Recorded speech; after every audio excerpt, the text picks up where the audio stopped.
L'après-midi de l'emploi et de l'entrepreneuriat des jeunes, cette belle initiative portée par le ministre d'État Abdoulaye Biotchane fait le tour des départements et impacte des milliers de jeunes à travers tout le pays. Ce vendredi 20 juin 2025, c'est plus de 200 jeunes issus des départements du Mono-Koufou qui ont pris part à cette séance d'échange.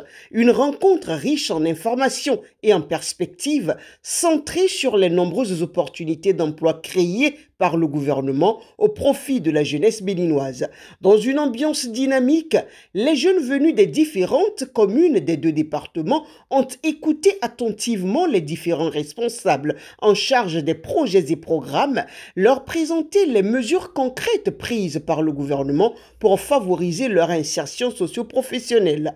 Des programmes tels que Azoli, le PSIE, le FNDA ou encore les nombreuses bourses et formations techniques et professionnelles disponibles ont été largement évoqués. Dans la salle, l'attention est palpable, des questions fusent, des témoignages se partagent. Les jeunes veulent comprendre, s'informer, bénéficier des dispositifs existants.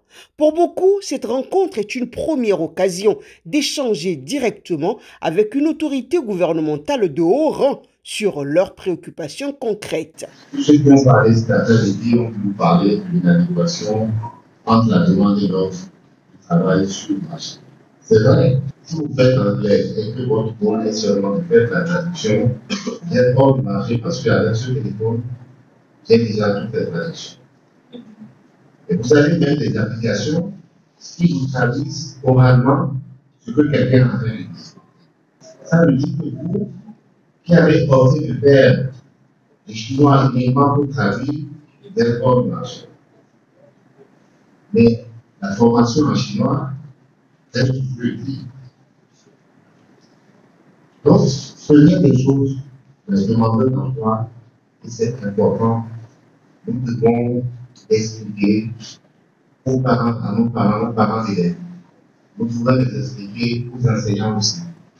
Nous devons échanger sur cela entre nous, entre nos camarades, pour dire nous ne sommes pas condamnés parce que nous faisons géographie, mais nous avons intérêt à aller faire des formations professionnelles et là où il y a du travail. Pour le ministre d'État, l'avenir du Bénin se construit avec la jeunesse.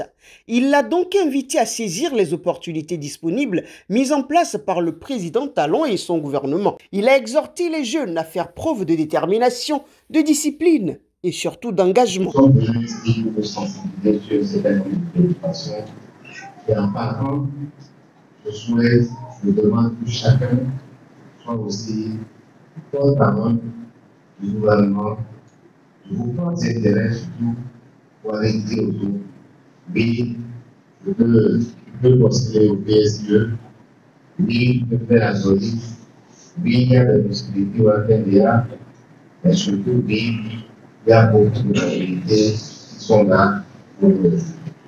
Après les départements de l'Ouémé Plateau, du littoral, du Borgo à Libori, de la Takora Donga, c'est donc au tour du Mono-Koufou de bénéficier de cette initiative de proximité voulue et conduite personnellement par le ministre d'État. Cette rencontre s'inscrit donc dans une série de séances de sensibilisation dont l'objectif est clair: rapprocher l'action publique des bénéficiaires réels et construire un Bénin où chaque jeune trouve sa place et participe activement au développement du pays.